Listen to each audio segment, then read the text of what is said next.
Hari ini gue pergi ke Mall Senayan City untuk beli sedikit baju untuk gue pergi ke Bali nanti. Terus gue juga beli baju buat mama dan keponakan gue supaya mereka pergi ke Bali. Baru-baru ini viral kisah seorang pria bernama Julio yang mendapatkan pelayanan kurang menyenangkan dari pegawai toko di sebuah gerai smartphone ternama. Kisah ini bermula saat dirinya pergi ke sebuah pusat perbelanjaan untuk membeli pakaian. Usai berbelanja pakaian, Julio mampir ke sebuah gerai smartphone iBox untuk melihat bagaimana tampilan smartphone terbaru iPhone 12. Tak disangka saat dirinya bertanya kepada pegawai toko soal iPhone 12 itu, dirinya tak mendapatkan pelayanan yang baik, lantaran ia hanya menggunakan baju kaos dan sendal jepit. iBox di Senayan City, terus gue pengen mampir rencananya. Bayangin loh, mereka nggak welcome banget karena gue pakai pakaian kayak gini. Jadi kesini gue iseng-iseng doang untuk lihat iPhone 12 itu kayak apa sih. Jadi staffnya di sana tuh kurang ramah banget. Jadi gue nanya bedanya iPhone 12 sama iPhone 11 apa, nggak dijawab. Tak sampai di situ, saat Julio sengaja bertanya apa bedanya iPhone 11 dan iPhone 12, pegawai toko itu malah cuek, ogah menjawab pertanyaannya. Meski mendapatkan pelayanan yang kurang baik dan lantaran masih penasaran, Julio akhirnya membeli iPhone tersebut hanya karena penasaran. Karena penasaran, akhirnya gue beli deh ini iPhone. Gue lihat iPhone 12 Pro itu nggak nyampe 1 menit, habis itu gue bilang ke mbaknya, saya mau yang ini satu warna emas. Bayangin udah sampai gitu aja mbaknya nggak percaya. Sampai mbak ini manggil ke temennya, terus mbaknya bilang, tolong dong urusin ini orang. Gue pengen bilang melayani seseorang itu nggak harus dilihat dari tampilannya. Sayangnya, jelas mau beli saja bukannya dilayani dengan baik, pegawai toko itu malah menyuruh temannya yang lain untuk melayani permintaan Julio.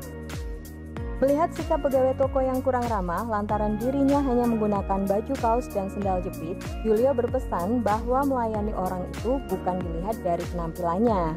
Melayani orang itu harus dari hati. Julio membandingkan pelayanan iBox dengan tempat lain yang menurutnya pelayanan pakai hati. Tidak tanggung-tanggung yang didatanginya mulai dari showroom Mercy hingga outlet Gucci. Gue datang ke salah satu showroom Mercy di Pluit. Gue datang bareng saudara gue dan kita tuh berdua pakai sendal dan naik motor. Sebenarnya apa sih masalahnya kalau naik motor sama pakai sendal jepit?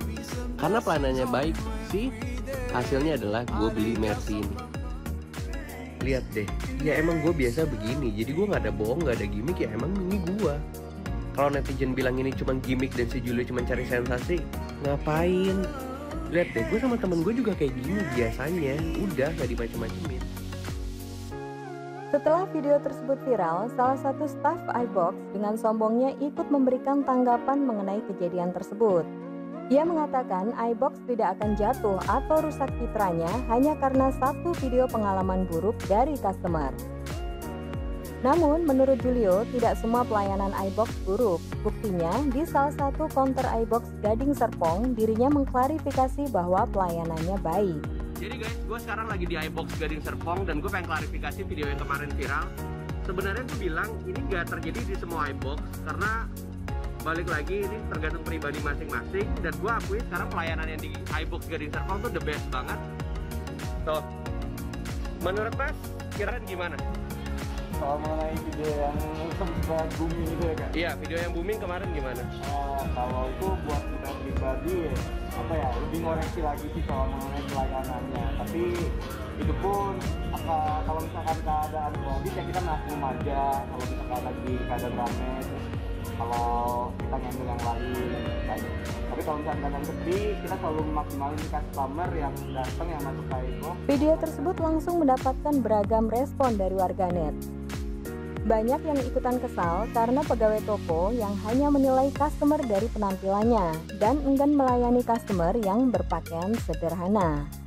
Netizen juga berkomentar, jangan salah, justru kebanyakan orang kaya berduit itu kalau ke mall tampilannya sederhana, nggak norak kayak anak alay. Oke, gue baru nyampe Bali, jadi gue pengen klarifikasi lagi soal video yang viral kemarin. Jadi gue mohon maaf sebesar-besarnya kalau pihak iBox merasa dirugikan. Jadi kronologinya pas gue masuk sama pacar gue itu gue harus panggil mereka dulu untuk kayak gue pengen nanya. Yes, gue yang panggil tuh. Dan pertanyaan-pertanyaan yang gue sama pacar gue tanya, ya jawabannya sih kurang puas menurut gue ya. Menurut gue sih ogah-ogahan menurut gue. Makanya di video itu kan sebenarnya opini customer. Toh gue juga tetap pelanggan setianya iBox kok. Mau beli MacBook Pro Touch Bar, iPad Pro, terus udah gitu iPhone gue ada 2, gue beli semua di iBox. Jadi intinya gini sih, kalau misalnya iBox merasa dirugikan, gue mohon maaf sebesar-besarnya. Ini murni hanya pendapat customer. Gue nggak pengen viral juga di sini, ngapain ya? Pertama, gue punya bisnis yang lebih penting untuk dikerjakan. Kedua, gue bukan pansos. Tapi bisa aja itu jadi masukan untuk iBox bisa improve. Tapi kalau tersinggung, gue minta maaf.